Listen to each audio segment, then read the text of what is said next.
Hi everyone, কেমন আছো সকলে? মিষ্টি একটা সকালে মিষ্টি একটা ছোট্ট মিনি ব্লগ নিয়ে তোমাদের সামনে চলে এসেছি আমি, তোমাদের মুনমুন। তো বলো, কি করছো আর কেমন আছো তোমরা? সকালবেলা মানেই হচ্ছে মেয়েদের জীবনে একটা তাড়াহুড়োর টাইম। সেটা হচ্ছে সকাল 10টার মধ্যে সব কিছু রেডি করতে হবে, কুটা কাটা বাটা ঘষা সব কিছু। তার কারণ 10টার মধ্যে রেডি না করলে মেয়েদের স্কুল আর আমাদের জলখাবারে খাওয়া সবটাই কিন্তু অনেকটা লেট হয়ে যাবে। তাই কুটা কাটা খানিকটা সামলে নিয়ে শাশুড়ি মার হাতে বাকিটা ছেড়ে দিয়ে আমাকে উঠে যেতে হবে এখান থেকে।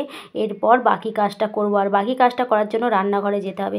তো বন্ধুরা, তোমাদের কাছে এটাই আমার বলার আছে যে অনেক কষ্ট করে ব্লগ ভিডিও আমরা বানাতে আসি, অনেক শখ আছে ইউটিউবার হওয়ার। তো তোমাদের ভালোবাসার আশীর্বাদ একটু প্রয়োজন, তাই একটু যদি আশীর্বাদ আর ভালোবাসা দাও, তাদের সমস্যাটা কোথায়? বিনা পয়সায় একটা সাবস্ক্রাইব আর একটা লাইক, কী সমস্যা এসে যায় বলো?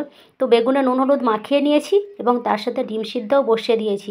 আজকে হবে গোটা গোটা ডিমের ঝোল, বেগুন ভাজার একটা দেখলে সবজি কুটেছি, ওই সবজির একটা দিয়ে পাঁচমিশালি তরকারি। তো আজকে এই ছিল আমার মিনি ব্লগ। যদি ভালো লাগে একটা লাইক